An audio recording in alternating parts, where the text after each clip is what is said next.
Sit back, relax, and enjoy as Don Tony gives you news and reviews from AEW, NXT, and indie wrestling too.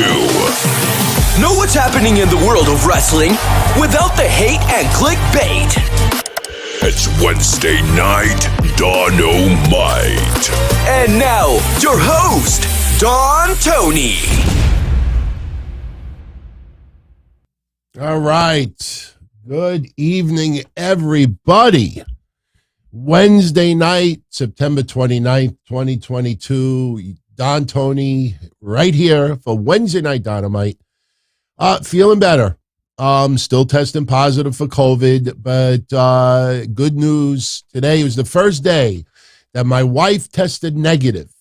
So we believe that she gave it to me 2 days after she got it. So hopefully by Thursday or Friday, I'll be out of this nonsense. We could kind of like get back to normal.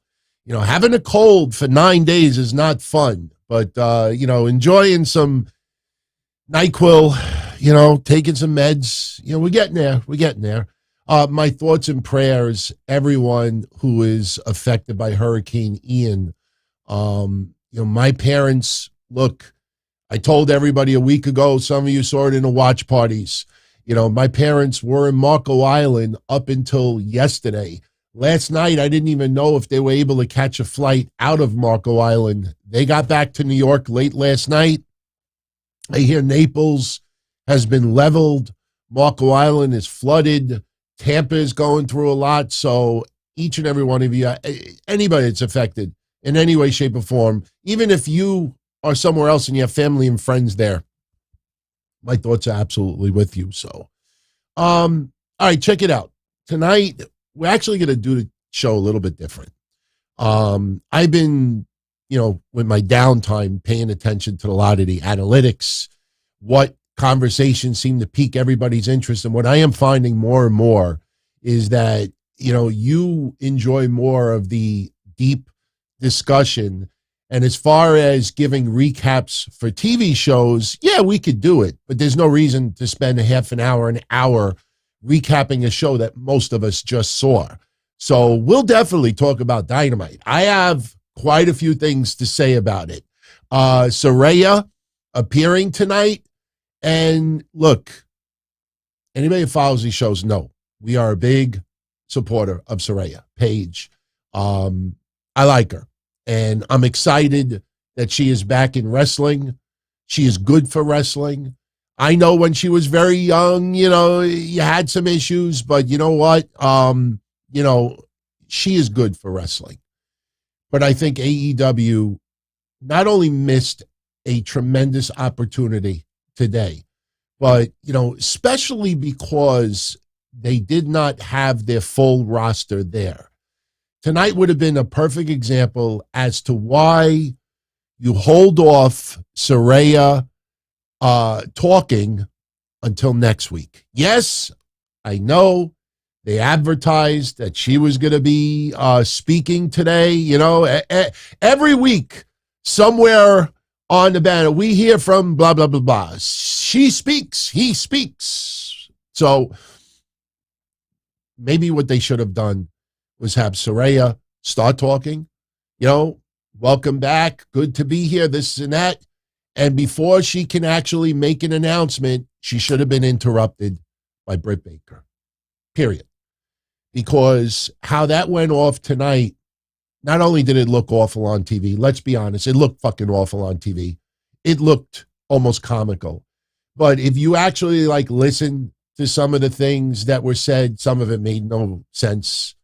We'll get into it. We'll get into it. Chris Jericho taking on Bandito. Now, anybody that's followed my shows for a couple of years, I said about 2 years ago that keep the name Bandito on your radar. That guy is going to be a future star.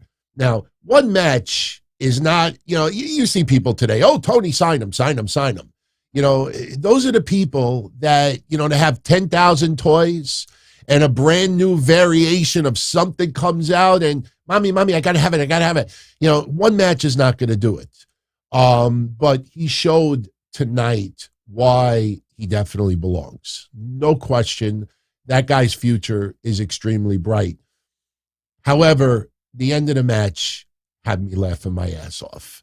I am sick and tired of masked wrestlers who suddenly turn into disabled, armless people, when their mask gets pulled down. You go back and you watch it tonight. I not only laughed, but I had an immediate flashback to something else. For any of you that did not see it, or for any of you that did see it, towards the end of the match, Chris Jericho takes Bandito's mask and pulls it down just a little bit to cover his eyes. Now, if I have a mask on, now I'm not going to put the deli mask on, just to show it as an example. But, Bandito's mask is also one that is easier to adjust. And Jericho pulls his mask down a little bit. Now, you would think, maybe you can pretend this is a mask, okay? Pretend this is a mask. Now, Jericho pulls it down. Now, why the fuck would I just not go, hey, what are you doing? He pulls the mask down, and Bandito, for about 5 seconds, am I wrong? You know what I immediately thought of? Who remembers this? Who remembers this? This is what Bandito looked like tonight, you fucking goof. Let go of that fellow. Bandito! Fucking idiot. Awful. No excuse for that. No excuse for that. Go back and watch it. He pulled the mask down just a little bit. Instead of Bandito just fixing it, he's like, oh. Fucking awful. Hey, anytime we could bring up the Naked Gun, you know that I'll always do that. In fact, I probably watch it tonight before I go to bed. But look, excellent match. But, little things like that are just not acceptable for me, to be honest with you. Now, keep in mind, everyone, that AEW did have quite a few people that were unable to appear, not only because of the storm, but because, a lot of travel was interrupted. You didn't have to, live in the eye of the storm to be affected. So, and you know what? We're going to talk about Malakai Black as well. Because Monday night, as I was about to go off the air over here, a few people were letting me know that, Malakai Black just went live on Instagram and he's talking about, the contract, and he's talking about a few things. And I got into it a little bit yesterday on Patreon. But I have a little clip of what Malakai Black said on Instagram 2 days ago. And I'm going to be very respectful about it. I really feel bad for Malakai Black. I also feel that some of what transpired is because of his own doing, and I will tell you why. That's not being cruel. That's not being nasty. Anybody that tuned into Sunday's sit-down episode, we had a long conversation about Buddy Matthews. What did I say? Unless I hear it from Buddy Matthews' mouth, unless I hear it from AEW's mouth, I'm taking it with a grain of salt. We can talk about what if, but I'm not reporting it as news. I don't report shit like that unless I hear it come from the person's mouth. Malakai Black a week ago could have prevented what transpired the last 5-6 days. So we'll definitely get into that in a little bit. Before we do that, I want to make mention to this. And I know, not everybody falls in this age bracket, but it happened tonight. And I definitely want to bring it up right away. Rest in peace, Coolio. 59 years old, definitely too young to go. And, for any of you out there, that was an ECW fan, to this day, whenever I hear the song Gangsta's Paradise, I think of the ECW event in 1995, an event that I got to see. I'm going to go through my photo album this weekend, and I'm going to pull a couple of, I don't know if it was a 110 camera. I think it was a 135 film, but I took some pictures that night as well. Gangsta's Paradise. I mean, my God, you would see, that's what sucks about the WWE Network. All the original music is dubbed over, But, one of the things that were amazing back when you watched ECW, even late at night, is when they showed you advertisements for events that took place, and they used Coolio's Gangsta's Paradise. And still to this day, whenever I hear that song, I think about that ECW event. And, I went online tonight to pull a card from that event that ECW had, Gangsta's Paradise. And I'm just going to read you the results very quickly, just to give you an idea of how awesome this card was. Now, some names you're not going to know, but some names are going to surprise you. So from that night in 1995, Bull Payne beat the Broad Street Bully. They never got over in ECW, especially in Philly. The Dudleys over Chad Austin and Donnie Allen, pretty much of a squash match there. Hack Myers over JT Smith. Jason Knight and the Eliminators defeating Taz and the Steiner brothers, Rick and Scott Steiner, 6-man tag match. We had the Pit Bulls and defeat Raven and Stevie Richards, 2 out of 3 falls match, a dog collar match for the ECW tag titles. I remember that table spot for Stevie Richards that night was something that everybody always remembered. Rey Mysterio Jr. beating Psychosis. Thank God Excalibur was not on commentary back in the ECW days, because we always knew him as Psychosis. For a fact that if Excalibur was on commentary, he'd be like, Psychosis. Oh, Psychosis. Fuck you. We say it the American way. Psychosis. Ray beat Psychosis that night. Memorable match. And the main event was the Gangsta's Paradise cage match. Mikey Whipwreck and the Public Enemy over Too Cold Scorpio, New Jack, and the Sandman. If you go back to that day, you remember all the vignettes of Mikey Whipwreck training with the Public Enemy for that match. Drinking in the park. Do I need to bring it? The big memories, man. But rest in peace, Coolio. I was a big fan of old school hip hop. 90s, it was more of like House of Pain, things like that. But ECW, very, very, very influential as far as some of us still being fans of rap music in the mid-90s.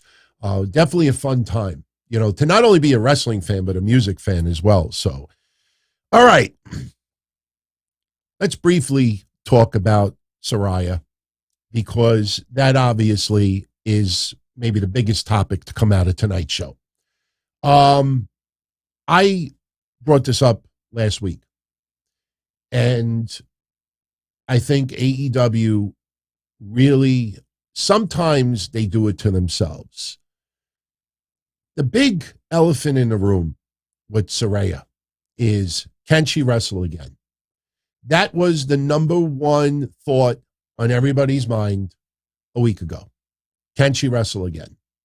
Now, I said a week ago that AEW and Saraya really need to clear that up quickly.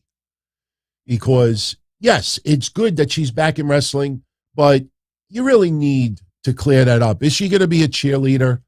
Is she going to be, as she called tonight, she was the Revolution, is the Revolution, and she's bringing back the Revolution? Listen, no disrespect, honey.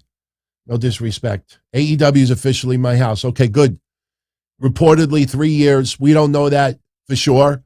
But when she comes out there today, cuts a promo, she talks about how she was the Revolution and she's going to be the Revolution again. And she says, let me bring out the women's division. First person I think about is, Jade Cargill. Thunder Rosa, Tony Storm, whatever. Now, of course, because of the Storm, you're not going to have all your women there.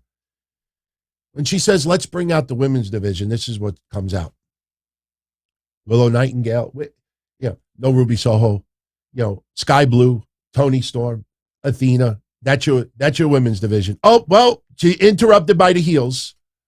Basically, Britt Baker's camp and Penelope Ford.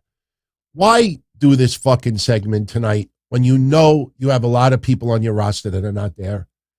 I mean, that is almost like NXT, like developmental NXT. When you tout a revolution, you better have some intimidating, impressive young guns. And Tony Storm, Athena, I have nothing against. You know my support for them. Britt Baker has really evolved and has done well. You know, Jamie Hayter, do we really even need to bring up? She is awesome. But that's your revolution? I mean, it just came off awful. A promo, even though it sounded exciting, you know, it was basically mumbling. And then they put her on fucking commentary. First of all, she makes it a lumberjack match tonight. So Serena Deeb versus Tony Storm is now a lumberjack match. Is Saraya now playing GM for the women's division, or is she wrestling? They put her on commentary, and you have Excalibur and Taz and others on commentary. And the question is never asked, are you returning to the ring? It's not even discussed. It's not even talked, especially when Saraya is in the ring cutting a promo. I have eyes and I have ears, which basically means I can see and I can hear what's going on. The elephant in the fucking room is, Saraya, are you returning to the ring? Yes or no? Now, me, I have been told she is. We had that conversation last week. I don't report it as news because I don't know for sure. I will not put a period at the end of that sentence until I hear it from her or from AEW or Tony Khan. And that is quite, look at the feedback tonight. That's not pro WWE, anti-AEW fans on social media in droves saying, what the fuck did we learn tonight about Saraya? I mean, what is she doing? Is she wrestling or is she not? Just throw it out there. It's not something that needs to be built up, you know, and then, you know, remember that Hulk Hogan back then, you know, who was he going to fight? Was it Andre the Giant? And he's just like, what are you going to do with Saraya? Will you wrestle? Yes or no? Yes! Oh, come on. She's on commentary. She's cutting a promo. You got the whole week. Yes or no? Are you returning to the ring? See, we'll segue into Malakai Black. Because I really feel bad for this guy.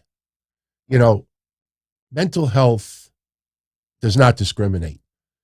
You could be big, strong. You could be weak, black, white, straight, gay. It doesn't matter. It affects everyone. Mental health could take over everything. Do I think that he's fragile, close to the edge? Anybody that knows why I said that? Props to you. But, you know, if you're going to make comments, you know, you have to be a little bit more concise. And this is why I'm segueing from Saraya to Malakai Black, because maybe AEW wants to keep this unclear. Why? I have no fucking idea when it comes to Saraya, because that's obviously the big thing that everybody needs to know. They need to know. So about 3 weeks ago, Malakai Black, all the rumors is that he requested his release and he got a conditional release. Now, you don't have to be a high school graduate to think conditional release means that you are released under certain conditions. Duh, right?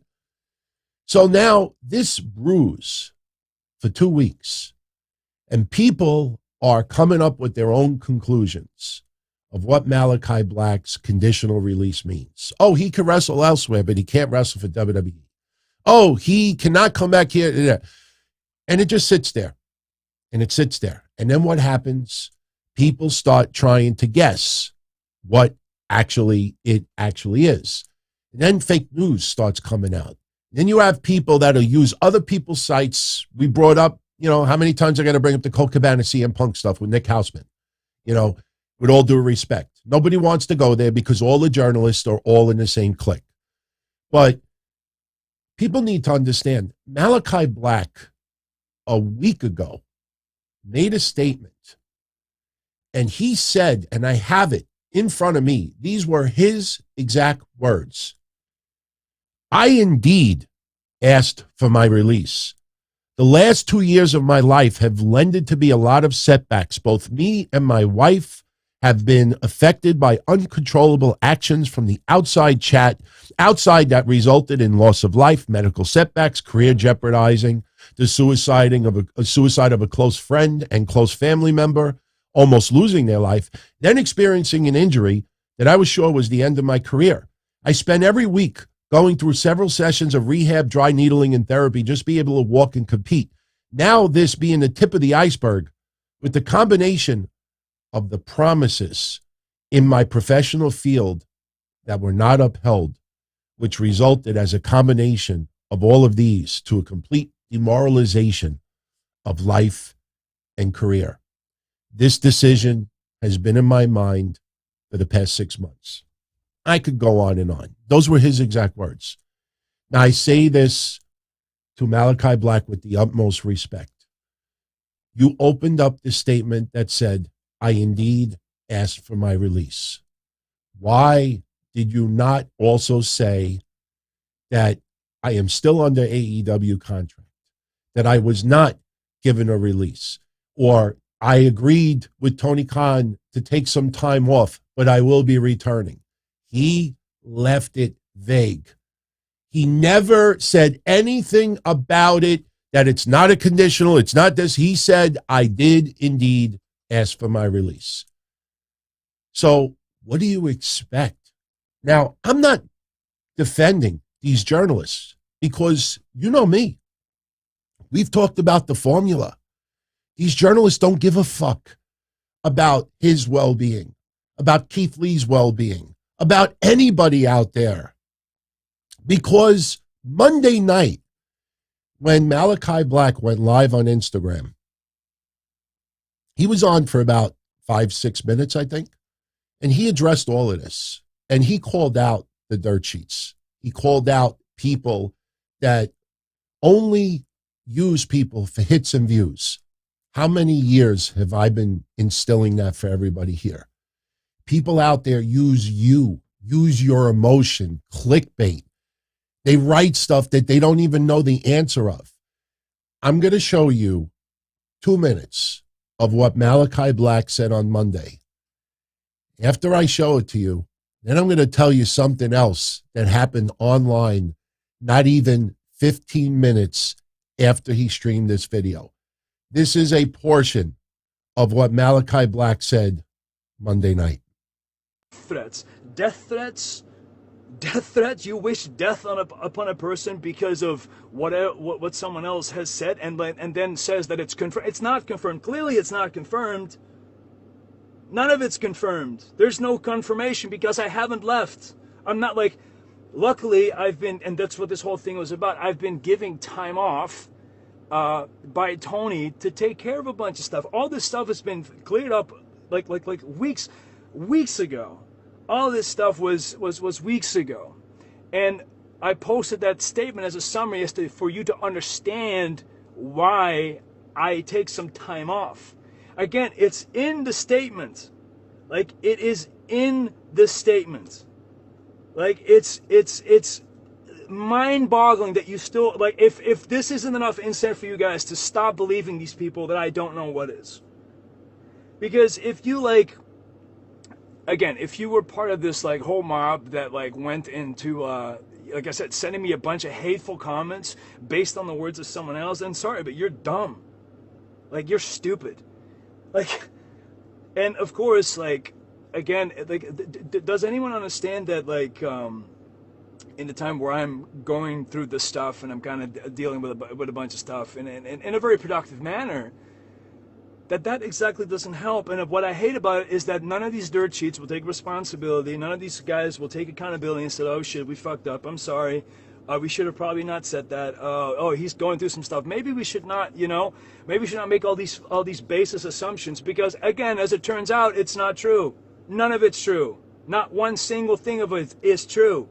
So, again, if you were part of this mob that, like, felt the need to even send me death threats, then, well, thank you, dirt sheets, because clearly, those people, they don't care about my mental health. They don't care about your mental health. They don't care about your feelings. They don't care about my wife. They don't care about my family. They don't give a shit. All they want is like dumb clicks for stuff that they're making up, because they're tying bridges between things that are no longer there. They're tying things between.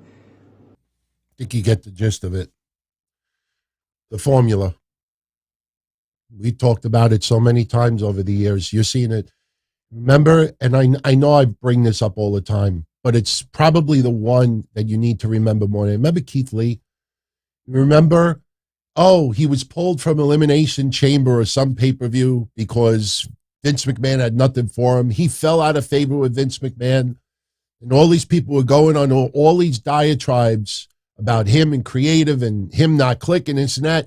Meanwhile, he was on his deathbed.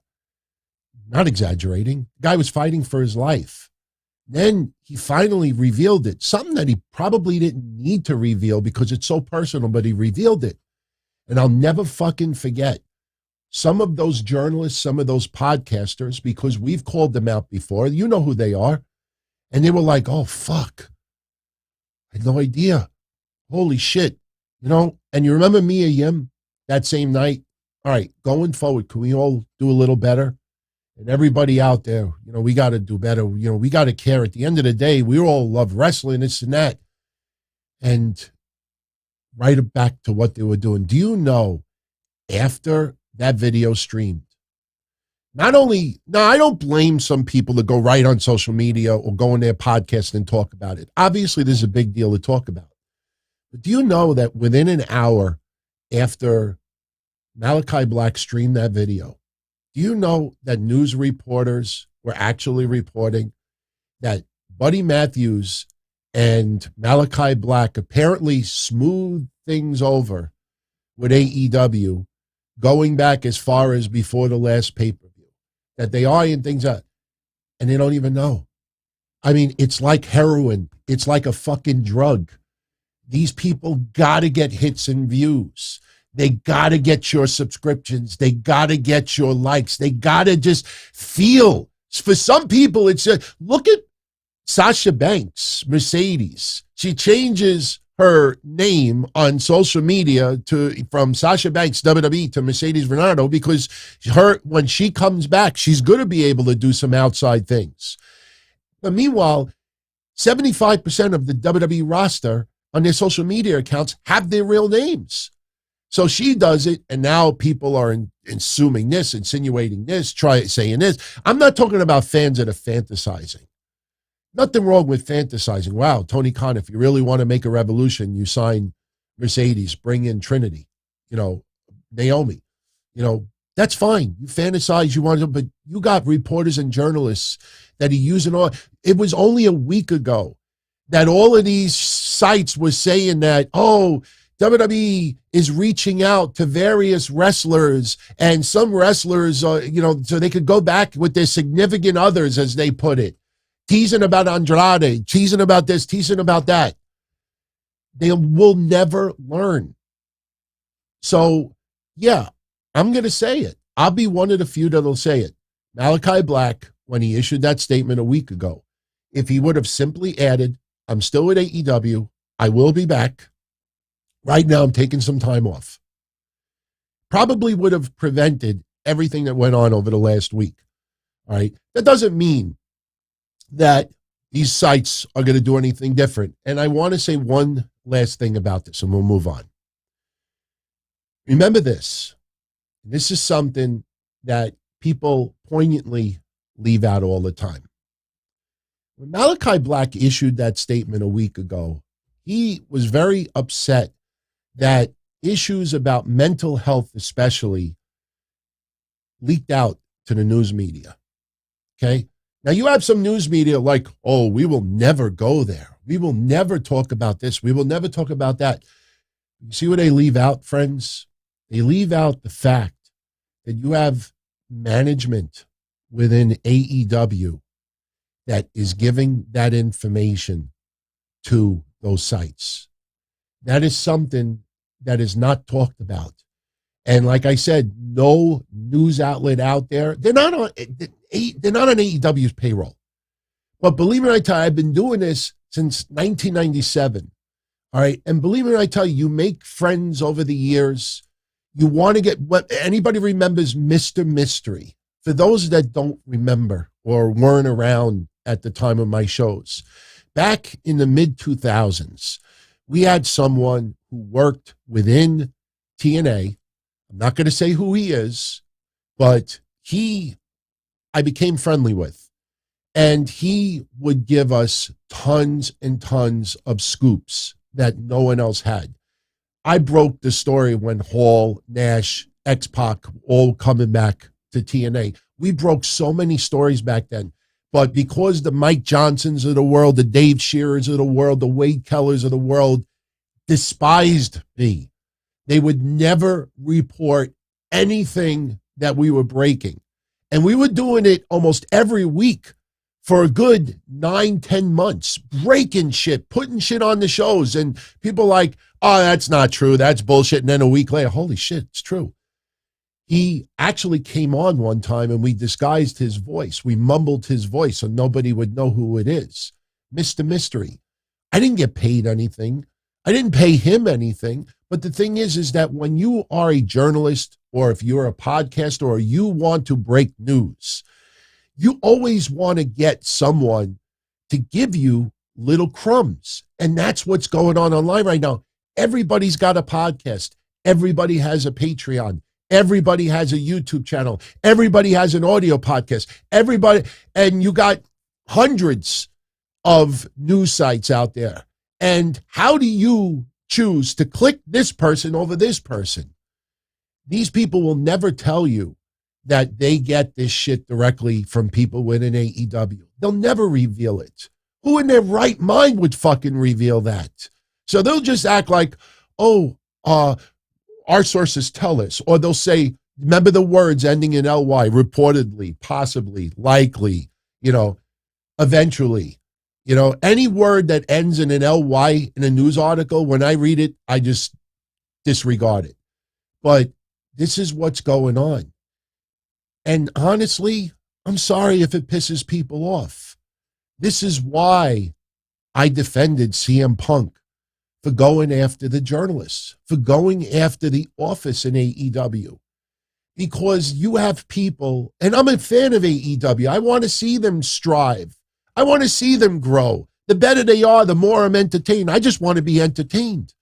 But understand, you have people in that company that when they get upset, they give little crumbs to certain people in the news world, and they throw that stuff out there, and they leave it vague to make it seem like, okay, it's not confirmed, it's possibly, and that's more to cover the ass of the reporter. Because when the mental health stuff came out about Malakai Black, all of these sites use the ly words because they don't want Malakai Black one day at a wrestling convention and say, hey, aren't you the guy that posted all the stuff about my mental health and stuff like that? No, so they are vague. Why do you think Nick Hausman? I have nothing against the man. But when he went on the Ring of Honor Q&A, what did he do? Oh, well, Fightful reportedly said that, Colt Cabana was moved to Ring of Honor. He just used someone else's to throw it out there. So this is a problem. This has been going on for many, many years. And the problem is, and this is what I've always said, in the past, before 3 years ago, there was no AEW. It was basically WWE. Nobody gave a shit about gossip with Impact Wrestling. Nobody gives a shit about gossip with MLW. Nobody cares about gossip with Ring of Honor from a couple of years ago. The biggest gossip from Ring of Honor before it shut down was the incident with the fan that was getting very, very nasty to the women, and Bully Ray pulled him aside and basically threatened the guy. And the guy deserved it.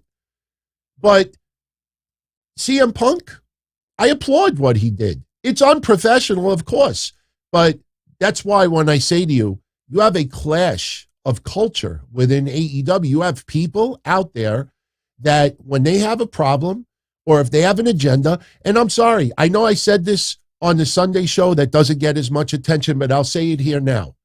No one has been able to provide me a clip, a quote, a statement, anything.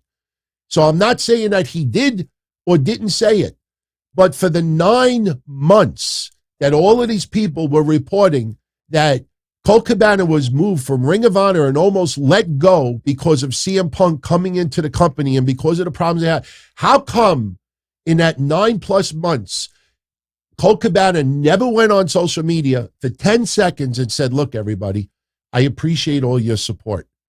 But look, all of these reports that I was moved from here or forced out of here because of CM Punk is just not true. All right, we don't talk. We're not friends. You know, he does his thing. I do mine. But it's not true. How come he never fucking opened his mouth?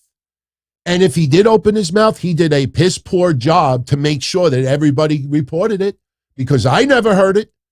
And most of you out there have said to me, no, DT, I've never heard it either. So understand, you know, we love pro wrestling. We love being entertained. We like what we're seeing on TV. We like the matches, the storylines, the angles. We like the fantasy. We like the possibility. But understand that at the end of the day, it's a business. Malakai Black, at the very end of his Instagram stream Monday, said, this is his business. It's a job. It's a job. It's his business. For all these people, it's business. You know, people made such a big deal about when someone says this is what it is. It's business. And everybody online that does this stuff, they're not going to change. Before AEW came around, it was mostly WWE. And these places knew Vince McMahon would never go on Twitter or go on TikTok and say, you're a liar. I never said that. That's not true. Well, you think Triple H is going to go on social media and call out these journalists? You think Bruce Pritchard, Kevin Dunn, anybody? No. Stephanie? No. So these people just, for years, have been doing this over and over and over again. And it's an addiction. And like I said, as soon as Black finished his stream, right away, unconfirmed. How's about fucking confirming it first? Guys, gals, let's move on. But I'll leave you with one question that I would love to see some of you ask a lot of these podcasters, journalists, and all these others. Ask them why they never write. We reached out to Malakai Black for clarification, but he did not reply. We reached out to Saraya for clarification about an in-ring return. She did not answer our message. We reached out to AEW for a statement and we received no reply. Instead, unconfirmed, reportedly, possibly, likely, maybe, but you never ever see in the article, we reached out to Keith Lee. We reached out to Bobby Fish. We reached out to Andrade. We reached out to this person. We reached out and received no reply. If you post that and they don't respond, well, then you know what? Then you could put it on that person and say, well, you know what? At least they made the attempt. You never, ever see that. These people don't do that. And people are starting to be called out over it. I'm telling you, when CM Punk did what he did, I came on this show and said that the internet wrestling community needs the Elite, Hangman Page, Kenny Omega, the Young Bucks. They need them more than they need CM Punk, because CM Punk ain't giving no crumbs to anybody out there. So which one are they going to put this crusade to force out of AEW? Which side are they going to take? It's like 95-5 that people are going to be against CM Punk, because CM Punk is not going to give them anything at all. So that's what's happening right now. And August 13th, 2022. What is that date? Why is it important for yours truly? You go on my channel and go check out the August 13th episode that I did. In the title of the show, I wrote the biggest problem, the biggest mistake Tony Khan needs to avoid in AEW. And if you look at the synopsis, it says he needs to avoid one mistake that WCW and Dixie Carter did not. And if you go check out that August 13th episode, I talked about how Tony Khan needs to not fall into the trap where he absolutely refuses to release anybody, that he just signs people and keeps them under contract so they don't go to WWE. I spent about 15 minutes that day talking about it. And what came out yesterday? Dave Meltzer reported that Tony Khan, not reportedly, not likely, but he said clearly, Tony Khan will not be granting any releases, period. That is not, we cannot confirm it, reportedly, likely. Dave Meltzer's comments, and I quote, nobody's getting released. That's the doctrine. Tony Khan made that very clear in the last couple of days. Now it's just it's not just Black being released. Buddy Matthews isn't being released. Now they may be back sooner than before. That's the situation. And then he goes on and on and on, and he says that they signed the contract. So basically now their option is to sit at home, and he can, Tony Khan, extend the contract if they sit at home or wrestle.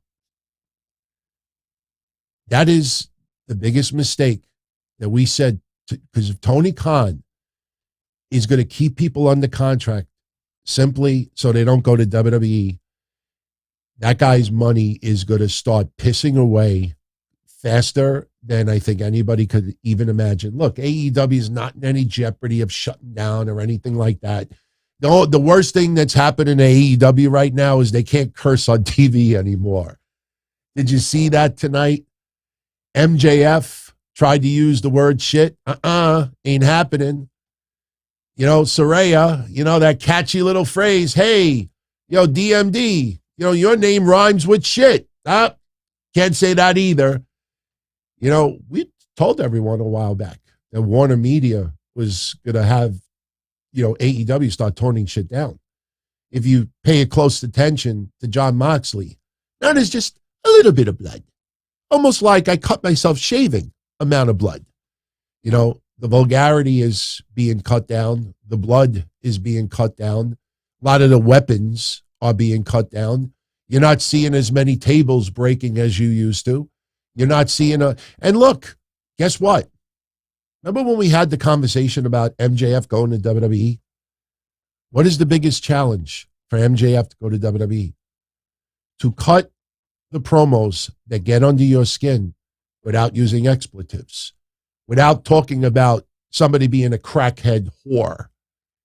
That is the challenge. Now MJF, he's playing. Some of you may even think, remember the network? Remember the storyline that Paul Heyman did with Don Callis? Wasn't it Don Callis and playing the network when they went to was it Spike TV at that time? Yeah, Spike TV, we got pop. Remember that? And then they played it off as a storyline. So now they're playing off as a storyline that the censors are going to get to them. But yeah, this is what's happening. I think the problem for 3 years, you all know this already, is that AEW, that noise online, AEW could do no wrong. AEW was untouchable. Everything was close to perfect. And the problem is when you give that impression, and people stop buying into that stuff, that shit's dangerous. When someone feels that everything they're doing is absolutely perfect, but there is a shitload of flaws. So believe me when I tell you, Tony Khan, he's not a dumb man. He might have a personality disorder, but he's not a dumb man. And he knows that some of these people online that are desperate for crumbs, that they make him and AEW out to be something that it's not. And shit is coming back to backfire. And all of this stuff right now, take note how Tony Khan doesn't reel any of this stuff in. Take note that Tony Khan never addresses the news media out there. Take note that he never says, listen, everybody, if you really appreciate our stars and what we do and this and that. He never spoke out when MJF walked out. What kind of message did you send your roster? What kind of message did you send your fans that, not only did MJF walk out of AEW, he walked out on every wrestler who busts their ass that works for you. He walked out on every fan. He walked out on everything that we never opened his fucking mouth because he was more excited about, oh my God, could you imagine the pop when he comes back? And even the CM Punk stuff. Did he ever address the CM Punk stuff? Did he ever say that it was acceptable or unacceptable? Did he ever address the EVPs? Did he ever address the leaks that are going out online, especially it's about some people's uber personal shit?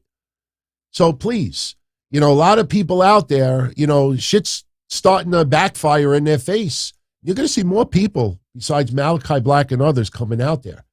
So, all right, we can move on. So, by the way, for those that are interested, we have some merchandise that is on sale now for Saraya. One is an AEW shirt and a few others are not. So you might want to check it out. First off, here you go. This is the new shirt that is on sale over on Pro Wrestling Tees. This is Saraya's new shirt. You can't kill me. Okay. So, but I found this tonight, and I know a lot of you are probably not even aware of it. She is allowed to have some merch outside of AEW. If you go to firmerch.com, FIR merch.com, there are some zombified. In fact, I think she might have wore one of those shirts tonight. Those look pretty cool. So if you want to go to that website, you could go check it out. And by the way, there is a new Miro shirt that is on sale. I don't know how I feel about this shirt. I'm going to show you a small picture of it. Now, from far away, especially on your phone, you're looking like, what the fuck is that? So I'm going to zoom in.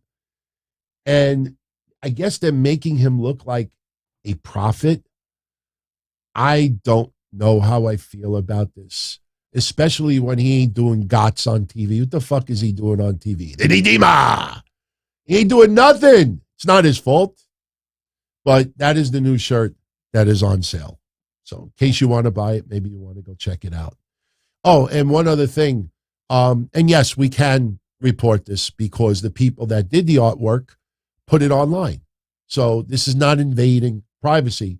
But 24 hours after Malakai Black did that live stream, how did he spend his day? Well, he's getting half of his head tattooed. Someone said that's supposed to be a hurricane. I'm not sure. Obviously, that is nowhere near complete.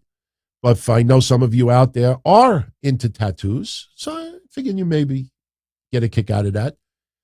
And once again, shout out to Bandito. Let go of that pillow. That was so awful, man. That was so awful. My God. Yeah, that tattoo on his head is really going to stand out. But you know what? I really can't complain. I mean, that's his style. I have no issue with that. Me, I don't have tattoos. I have scars. I have scars and I got flab. That's my tattoos. So, all right. Briefly tonight, AEW, this was the agenda tonight. Not a bad card. John Moxley versus Juice Robinson. They did a little video package.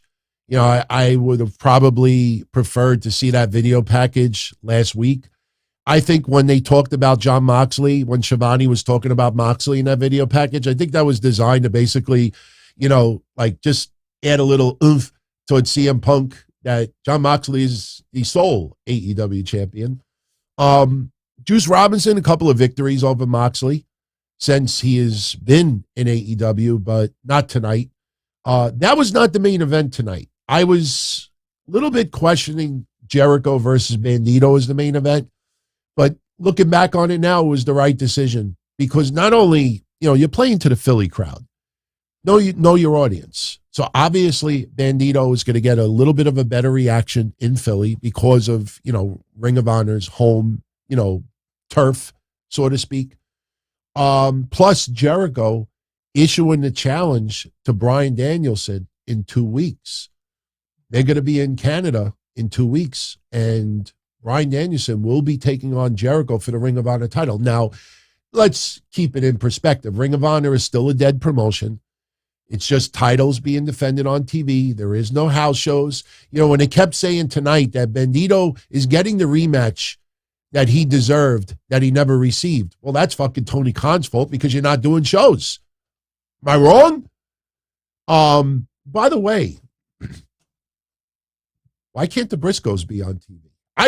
We know why, but I'm just saying, it's funny when people talk about, they put the belt on Jericho for negotiating power so Ring of Honor could get a TV deal. We talked about how unrealistic that is just on the, the production side of it. You imagine if they get a TV deal? Everybody's going to be on TV with the Briscoes. Are the Briscoes suddenly going to, quit or be? This is ridiculous, man. I'm telling you, at the end of the day, you're going to realize how ridiculous some of that shit being reported actually is. Yes, Benjamin, you're right. Briscoes are persona non grata. All right. Anyway, we get, as we said, Jon Moxley beating Juice Robinson tonight. After the match was over, Hangman Page confronts the champion, only to be interrupted by MJF, who was in the skybox tonight, but he now has the Ass Boys with him. Because a little bit earlier in the night, Wheeler Yuta, and yes, know your audience, Wheeler Yuta, much more over in Philadelphia compared to other areas, so they put Yuta out there today. Yuta, wants a piece of MJF. MJF comes out. The funny thing about it is he's got the Ass Boys with him. And Yuta, backs off. If you really want to win Yuta over for me, you fucking charge all three of them anyway. The Ass Boys with MJF, and Yuta's let me at him. Nobody's holding him back or anything. But they're going to fight next week in Washington. So MJF refuses to fight Yuta tonight, but Yuta would have the last laugh because after Moxley beat Juice Robinson, Hangman Page comes out, crazy pop from the crowd, reminding everyone that he's getting a title shot soon. MJF reminding everyone he's got the casino chip. And meanwhile, in the skybox, Yuta is behind him. He doesn't see him. MJF turns around. We get a little bit of a brawl. It was an okay brawl. If you focus on the Ass Boys when that was going down, it looked pretty awful on their part. But, MJF is going to beat Yuta next week. It's not even a question. I want to see if W. Morrissey comes out. Now, remember, when some people say tonight, oh, how come this person didn't show? How come this person didn't come out? How come this person didn't make the save? Not everybody was there because of Hurricane Ian. So just keep that in the back of your mind. Like I said, if I would have criticized anything tonight for AEW, they should have held off the women's stuff with Saraya. When she called out, oh, let's bring out the women's division. You expected about 15 women to come out on that stage. And first person probably should have been Jade Cargill. When you realize that you literally, this is literally the babyface women's division tonight. And this was literally the heel women's division tonight. Somebody in production has to say, you know what? Not tonight. Not tonight. Let Britt Baker interrupt Saraya and Saraya should have teased. Everybody wants to know, let's talk about the elephant in the room. Will I return to the ring? Before she could say it, Britt Baker should have interrupted her and prevented her from saying that. But you had Saraya, she talked and she said nothing. Seriously. I'm being honest. This is just my opinion. I like the girl. I'm rooting for her. I'm happy she's back. Let's be honest. Saraya did a lot of talking today and said nothing. And those commentators not bringing up the most obvious question made it look even more stupid. And honestly, social media right now is really, really hammering, Saraya tonight. Saraya, excuse me. You say potato, I say potato. I'm going to say Saraya, hey, nobody needs to clear it up for me. So, next week also, we're going to get a tag team match, which I kind of wish that the breakup would have been a little bit different. I hope this doesn't turn into a setup down the line. But next week, we're getting Bryan Danielson and Daniel Garcia teaming up to take on Sammy Guevara and Chris Jericho. No Jake Hager tonight, probably Storm-related. But when they opened up Dynamite tonight with a celebration, everybody is wearing purple, except, well, actually, no, Luigi is wearing a little purple as well. A lot of you out there probably still aren't even aware of Luigi Primo, the pizza guy. Hey, how you doing? Some New York pizza for everybody. I like the segment. But as I'm watching it, I'm like, yeah, AEW has a lot of sports entertainment, even though people like to say that they're different from WWE. All you got to think of is dinosaurs but I don't criticize Jericho's. He's getting older. Father Time catches up with you. KD, it's sooner or later. Believe me when I tell you, it happens. Even some of I remember even Bruno Sammartino might have been the only exception, because even Bruno at 70, I was like, the fuck is, but yeah, I mean, your body changes a little bit. We've seen it with some other wrestlers, but Jericho, my God, I mean, he had a great match with Bandito tonight. The announcer, Bobby Cruz, that's who he is, that, sounded all upset that Jericho won. But meanwhile, 90% of the match was wrestled with honor. But they had this celebration, and Jericho gives Daniel Garcia a special gift. It's a purple Kango hat. I actually thought it looked good.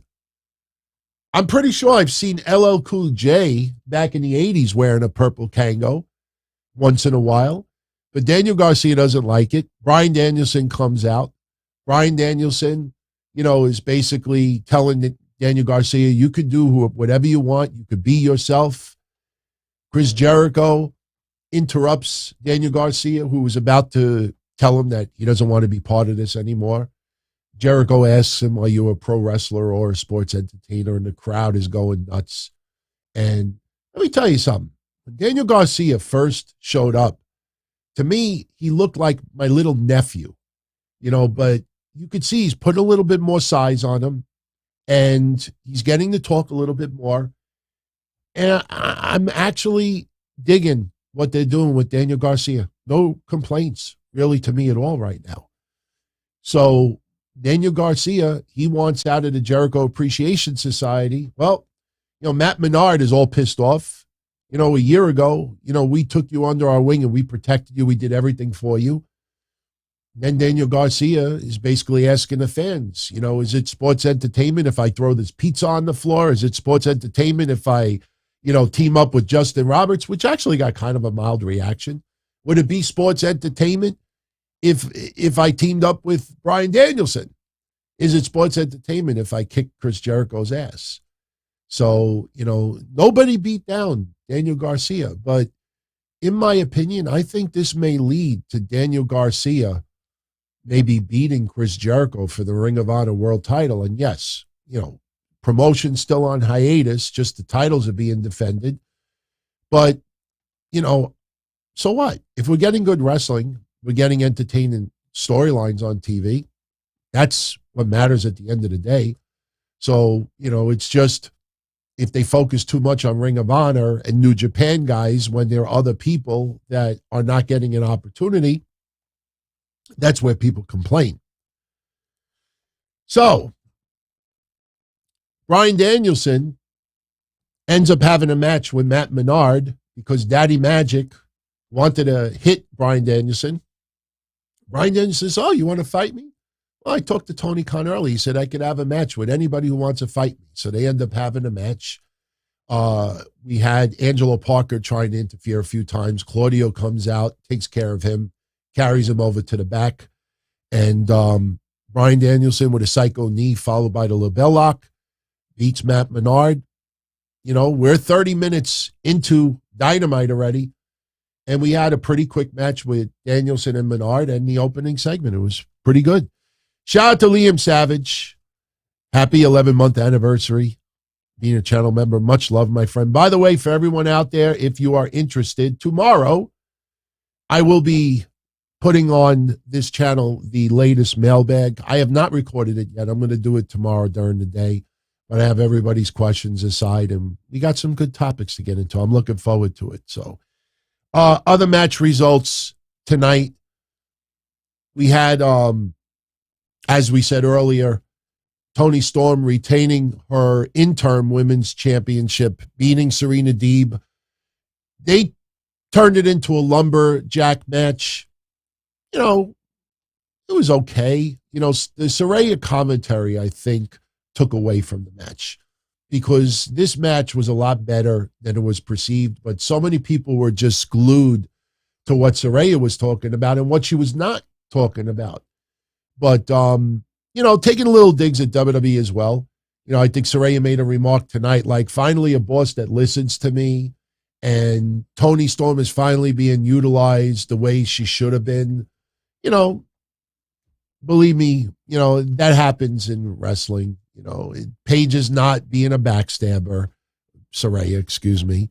But for me tonight, I like that the crowd is continuing to acknowledge Jamie Hayter. I like that they're continuing to acknowledge Jamie Hayter because that is the woman that a lot of people want to see get elevated next. You know, will it happen? You know, I don't know, but you know, I'm glad that people took notice. The crowd wants to see her go a little further. Ricky Starks beating Eli Isom. You know, he's a guy that's been featured in Ring of Honor. You know, again, know your audience. They're in Philly. That's why he was on there today. Not much of a match there. It was basically filler, to be honest with you. And, yeah, those are all your matches for tonight. We have 5 matches. That's pretty much what we get for AEW Dynamite on a regular basis now, 5 to 6 matches at most. Rampage Friday. Now here is where you see the limited roster for tonight. You have John Silver versus Roosh. We have the Acclaimed versus Private Party versus the Butcher and the Blade, a 3-way match. And, you know, a little bit coming out of today as well, Private Party may be aligning themselves again with Matt Hardy. And if that's the case, they may be baby faces as well. So a little falling out with Andrade and his group tonight, and Matt Hardy is basically telling Private Party come back. And we'll see where that goes. You know, I know a lot of people think that Jeff Hardy may be returning sooner than later. You know, we'll see. You know, he still has a lot of legal issues to deal with. We'll talk a little bit about that on the mailbag tomorrow because that was brought up a little bit. Willow Nightingale is going to take on Jamie Hayter on Rampage. Hook will be making an appearance, and Fuego del Sol versus Lee Moriarty. So a little bit of a skeleton crew for Friday's Rampage. Probably one of the lowest rated Rampages in recent weeks. You know, I think that pretty much is a guarantee. Next week, we have MJF versus Wheeler Yuta. Luchasaurus will be in action. Jericho and Sammy Guevara versus Bryan Danielson and Daniel Garcia. Darby Allin, I don't understand why they're bringing him back so quickly. Guy got staples in his head last week, and he's going to be taking on Jay Lethal next Wednesday. Me, I don't care how tough of a son of a bitch Darby Allin is. You know, coming back 2 weeks after getting staples in your head, I think is a little bit stupid, in my opinion. But, you know, that's Tony Khan's call, and he's choosing to put him on TV. And then we're going to have National Scissor Day. National Scissor Day. How long are we going? We're already at 63 minutes. All right, let's talk a little bit more. NXT yesterday, we had Mandy Rose, non-title match over Fallon Henley. I tell you, yesterday's NXT, I don't know, it just felt like something was really missing. And this was pre-recorded. It was not live. So it wasn't a case where, and look, it was good that it wasn't live because obviously with the storm coming in. But Sol Ruka, she makes her debut beating Amari Miller. You know, keep that name on your radar. Sol Ruka is definitely a name that I think people are going to get familiar with very, very fast. She's good. And there is some video of her online. Definitely a name you should start paying attention to. Joe Gacy over Cameron Grimes. Nikita Lyons over Kaden Carter. Ilya Dragunov makes his in-ring return over Zion Quinn. Brutus Creed over Damon Kemp by DQ. In the main event, Josh Briggs and Brooks Jensen over Gallus. We had another match. And I tell you, honestly, we got some mixed messages going on right now. Oh, and don't forget, in a couple of moments, we're going to do a little giveaway here. Everybody who was at the watch party yesterday and hung out for a little while is going to be in this giveaway. As I said, going forward, the giveaways on the watch parties will not be announced in advance. People that show up, I will randomly from time to time do giveaways, not just on the watch parties. We'll do them here as well. Well, maybe we'll do one next week. We'll see. But we had a match to determine who advances to Halloween Havoc to be part of the ladder match for the vacated NXT North American Championship.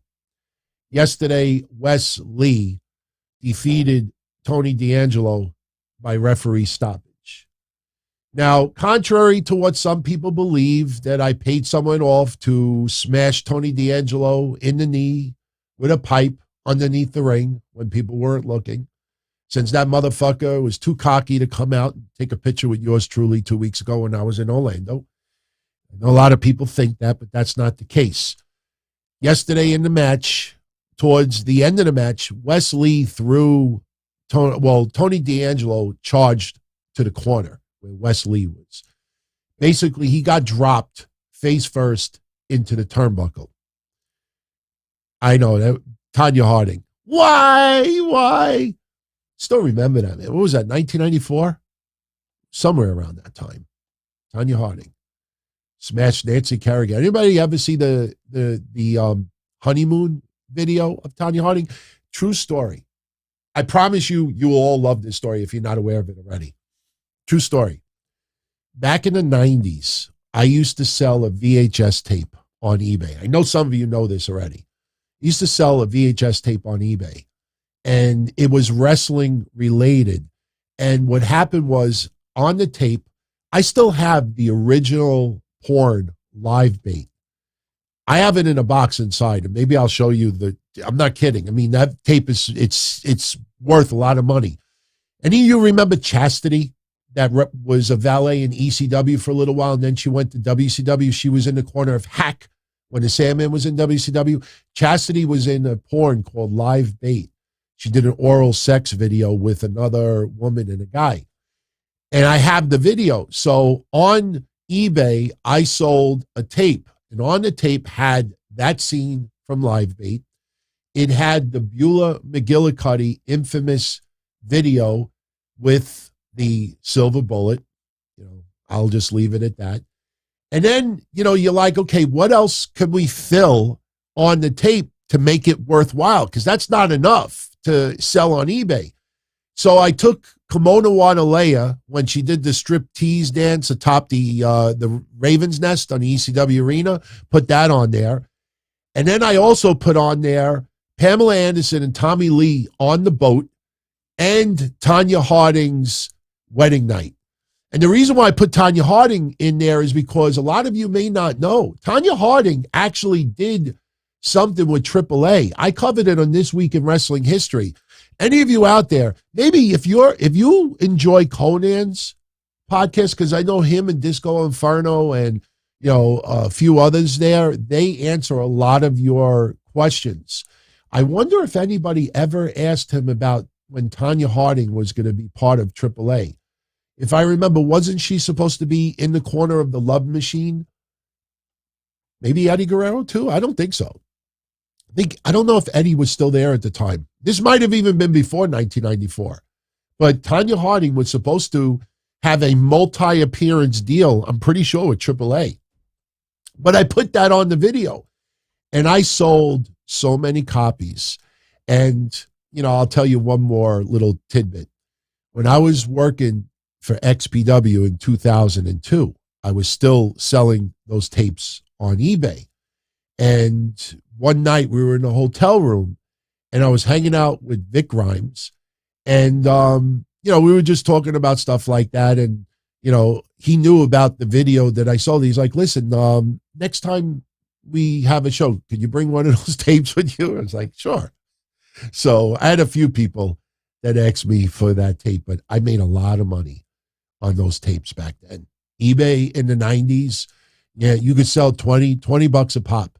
Those tapes cost about $1.60. those blank tapes, and you just dub. I mean, the amount of money that our video and Paul Heyman made in the 90s off of VHS tapes is sick. Believe me, I had no idea. When we used to go to ECW Arena, even like the Gangsta's Paradise, I said earlier, you paid, if I remember, it had to have been $20 or $25 for those tapes. And it was only costing them about $1 to make. You know, you used $1, $1.10, and then you put a sticker on it. You remember the R video stickers? Those were all computer, Avery labels. And they used to sell them for $20, $25 a pop. So I never saw that video, Robin. I'm not even going to say what that video is because I don't want anybody even Googling it. Disgusting. You are disgusting. So that was NXT yesterday. Now, as far as Tony D'Angelo, since we were talking about that, here's the mixed messages going on right now. They had the referee stoppage. Some people thought maybe a head injury, and some people thought knee injury because he was holding his knee. I've had 2 people that I reached out to that get back to me. I actually reached out to 3. Third person hasn't gotten back to me yet. And I asked, what's the deal with Tony D'Angelo? Does he really have an injury? One person told me that he tweaked his knee and, hopefully he doesn't need surgery. He went for an MRI a week ago and they haven't made the results public yet. That's what one person said to me. Another person said to me that this might be more storyline driven. So you don't know who to believe right now. So right now, and I'll be honest with you, I'm surprised that there's mixed messages being sent out right now. You would think that Wes Lee could pin Tony D'Angelo. You know what I mean? Like, there's no controversy there. Tony D'Angelo's lost matches before. He's still new in wrestling. So to do a referee stoppage tells me that he may have legitimately tweaked his knee. For this person to say that he actually went and got an MRI, that's kind of, like really getting into a lot of detail if it wasn't true. But I'm going to tell you right now, don't report it as news. Right now, there's mixed messages coming out of it. Hopefully he didn't tear anything. Tweaking your knee is a lot better than tearing your knee. So, yeah, it didn't look like a storyline injury. It looked like the referee stoppage. I watched it yesterday, and it looked like it was a legit ref stoppage. Wes Lee looking a little overly sympathetic. That kind of felt a little bit too scripted. But, a lot of you is still saying, could Nash Carter be returning? I'm telling you, it's not going to happen overnight. But, what happened with him, with that Nazi gesture, which was many, many years ago, a lot of people have forgiven him. And there's been no sign of him, being this kind of person. It was just a stupid gesture. And he has done a lot of damage control, no pun intended, behind the scenes. I think you may see MSK reuniting as a team. Maybe not before the end of 2022, but I think, provided he doesn't get injured or fuck up, I think you're going to see him back. More people I talk to, the more people I hear that say, yeah, no, Nash Carter, there's been, some, damage repaired. He's not a bad person. From what I hear from everyone, he's not a bad person. So everybody says and does stupid shit in their lifetime. It's what you do when you're not under the radar. See, that's the thing. If he would have made the Nazi gesture now, and then apologize and then, I got to learn this and I got to go this and I have to educate myself. Well, only time will tell. And then sometimes people feel, is someone apologizing simply because they got caught? But when you realize how many years ago that happened, and then you realize how many years have gone by and there is no sign of anything remotely, then you say, okay, this is many, many years ago and it's like one stupid thing. Hell, you don't think that if I shave my mustache right now and I just leave this little piece right here and I look in the mirror, You don't think that I turn around and go, hey, honey, who do I look like? You know, what is she going to say? Charlie Chaplin? You know what she's going to say. The difference is I'm not going to take a fucking picture and pose and put it online. Or take a picture and pose, period. It's awful. You know? All right. I think we're going to start wrapping this up, everyone. I think we talked about everything that we needed to talk about tonight. Yeah, I'm just looking a little bit further. So, let's do the watch party giveaway. Let's do it quickly. All right, so here's the deal. We're going to give away 2 prizes tonight. Instead of 1 winner, we're going to have 2. I'll tell you why. Originally, 1 person was going to win both of these shirts. The White Rabbit, Feed Your Head, Who Killed the World shirts. Here's the problem with this. The shirt on the left, the Hangman shirt, and this is for Bray Wyatt return, by the way. I don't think we need to keep talking about that. But that shirt on the left, if anybody that's looking to buy it, that's not being released until the end of October. It's not going to be released till the end of October. So if I give away a shirt tonight, you ain't getting it for 5 weeks. The one on the right, though, with the White Rabbit, that one is already available. So what I'm going to do instead tonight is I'm going to spin the wheel twice, and we're going to have 2 people win the White Rabbit shirt. So this is everybody who was there yesterday, hung out for a little bit. Some of you who are on stage, your names are listed twice. I didn't bundle them together. I figured we spread it out on the wheel. Some people were asking me, hey, can you do that? So let's spin this wheel twice, and let's see who wins a shirt. Wow, I haven't spun one of these wheels in a while. Where's the spin? Where's this? Oh, here we go. Good luck. Let's see who wins. 2 winners tonight. Each gets a White Rabbit shirt. Can't wait for Friday SmackDown, by the way. RP Crack Donald. Congrats, my friend. You get one of the shirts. So, RP Crack Donald, we got to take him off the wheel. So it adds the odds to someone else. So RP Crack Donald, did he disappear? Hold on. He will disappear in 3, 2, 1. Okay. RP Crack Donald is gone. So he's got a shirt. Let's see who else gets a shirt. And don't forget, this Friday we have the SmackDown and the Rampage watch parties. We might do a giveaway. We may do a giveaway. Not guaranteed. But I usually don't clickbait. I don't ever clickbait. So if I say there will be, there probably will be. So Fly gets a shirt. So congrats. RP Crack Donald. So Fly, get in touch with me, either DM me or email me your shipping address.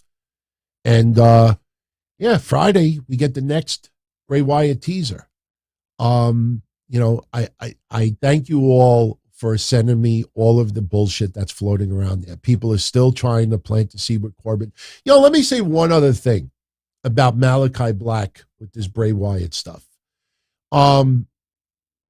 They put 2 lines of music lyrics in the code for the source code for the video that we aired on Monday. I showed you the 2 lines. Those are the first 2 lines for Aleister Black's theme music. Under no circumstances do I crap on WWE for putting a line in there to try to divert people and throw people off. I mean, people do that. They throw little comments. It's all in good fun. Look, even the Jericho Appreciation Society, didn't Angelo Parker tonight say, acknowledge us? And they're using the AEW Galaxy. They're taking lines, to bite off at WWE a little bit. I don't find any issue with it. It's all in good fun. Wrestlers just having fun. Putting those 2 lines in there, that's feeding into the bullshit that is online. But I absolutely love that WWE trolled a few people over the weekend. That tic-tac-toe stuff was priceless. And you know what's sad about it? All the people that, did all these blogs and videos and stuff, and they know that it was bullshit. And they're doubling down on it because, again, they do anything to get your attention. Just click on me, click on me. And you keep doing it, then there's an old saying, fool me once, shame on you. Fool me twice, shame on me. So, yeah, the AEW Galaxy, appreciate us. It's fine. It's okay. You think Roman Reigns gets angry at that? No. You think WWE gets angry at that? No. It's all right. It's all good fun. Crest thinks the tic-tac-toe is on Friday. You know what? Maybe WWE does that now just to troll people again. But the funny thing over the weekend is it was a TikTok video, and whoever leaked it out, they put tic-tac instead of TikTok. And then somebody went out of their way and drew hearts and clubs. And then it started, the heart represents Sasha Banks and the Naomi represents the clubs. And I'm like, okay, that makes no sense. Did any of them kill their father with patricide? What about, the Florida Championship Wrestling video? It's Bray Wyatt. It's not even an argument. It's 100%. Some people, I think, insist to keep it unclear because they just want to be surprised. And I don't have any issue with that. So, all right, everybody. As you can hear, my nose is about to explode. I can't believe this is 9 days being on this crap, but I hope by this weekend, I start testing negative and we get this freaking COVID shit out of here. So, Kane did kill his father, but why would Glenn Jacobs be coming back? Could you imagine? I mean, if Vince McMahon was still, can you imagine? And you know what? Wouldn't be surprised if they throw a little clue that try to make people think, let's see something with Knob County or whatever the fucking place he mayors. So, all right. Charlie, I'll answer all your questions tomorrow. We got the mailbag. I got your whole paragraph of stuff. We'll talk about Triple H as well and Vince. By the way, Chris Van Vliet posted a great video yesterday saying how are the people going to react the first time Triple H does a creative decision that people don't like? If you are a fan of Chris Van Vliet, go check out that video. It's pretty good view, pretty good watch. So Knox County, what did I say? Knob County? Knob County. All right, everyone. It's been real. I thank you for spending part of your evening with yours truly. If you have any questions, comments pertaining to anything that I talked about tonight, feel free to post it in the comment section. As you saw, I responded to a lot of you from Monday. I will definitely do so a little bit more tonight. And to be honest with you, I think I will definitely be watching this tonight. Let go of that pillow. Bandito. That was awful, man. Totally inexcusable. But rest in peace, Coolio. 59 years old. Everyone, stay safe. For all my friends affected by Hurricane Ian, again, everyone here is with you. And as Excalibur said for Dynamite tonight, hopefully, we gave you a little bit of entertainment just to get your mind off of what's going on. Hope everybody's safe. And remember, items destroyed can always be replaced. Always be replaced. Just hang in there. And if anybody, needs any specific plugs or anything, I could be of assistance with, you could always DM me or email me, dontony@dontony.com. So, and one last plug. I might as well, because we talked about it. I kind of teased it late last week. November 3rd, Thursday, probably 8 p.m. start time. Mark it down on your calendar. The podcast Forbidden Door returns. The first one that I ever did was with Jason Solomonster. The second one was with Joe Cronin. And the third, like WrestleMania 3, JD from New York will be joining me right here for a couple of hours. And it is going to be a barn burner. It's going to be a good one. It's going to be one that I think people will be talking about for a very, very long time. So everyone, be well, stay safe. Much love as always. Thank you for hanging out tonight. If you are interested, tomorrow, probably early to mid-afternoon, you will see the mailbag video posted here. It will not be live. I mean, I might premiere it live, but I'm going to record it in advance. And then Saturday, I will return 11:05 a.m. for the Don Tony Show. We'll talk about SmackDown, talk about Rampage. We'll talk about the latest Bray Wyatt teaser. We'll probably have some Easter eggs that we need to uncover. But that's the good thing about doing the show Saturday morning.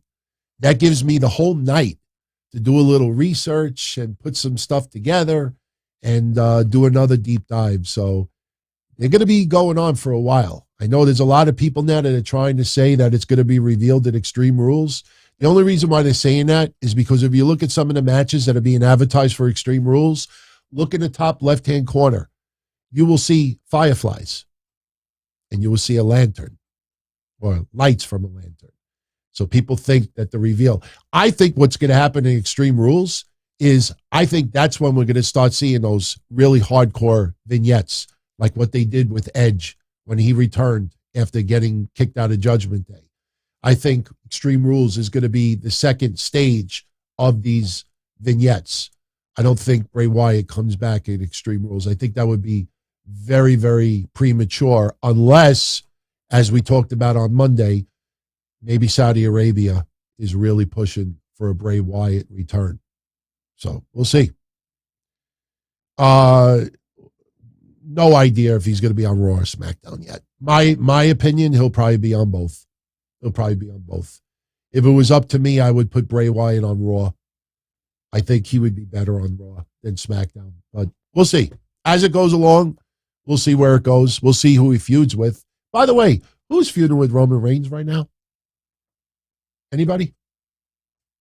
You notice with Sami Zayn, Honorary Uce, Bloodline, all this stuff. Meanwhile, you realize that for the last couple of weeks, Roman Reigns doesn't have any feud at the moment. So Logan Paul's not till November. That's not until Saudi Arabia. It's not until November. A lot of people are not happy about Logan Paul. Me, I'm fine with it. I'm sure JD and I will talk about it because our show will be 2 days before Saudi Arabia. But for those out there that aren't thrilled about Logan Paul facing Roman Reigns, we still have, 6 weeks before then?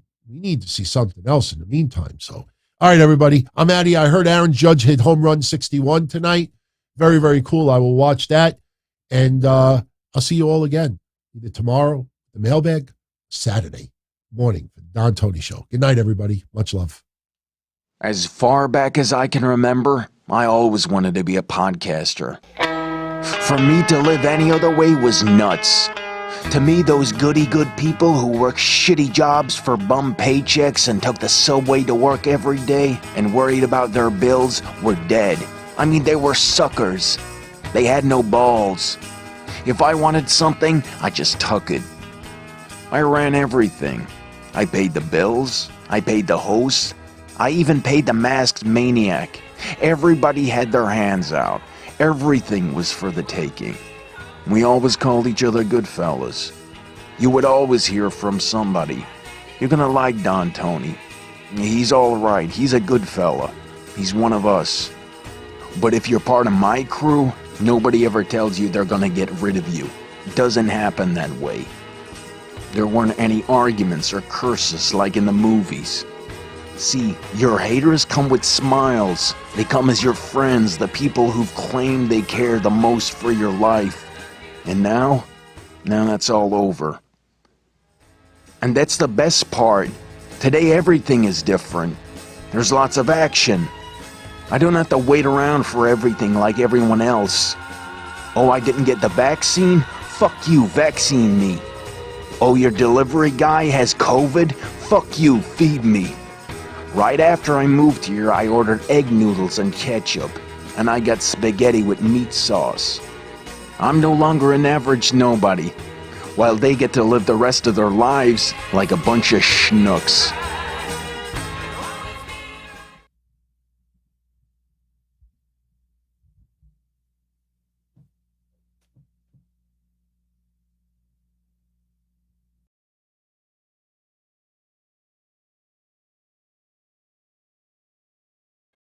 As far back as I can remember.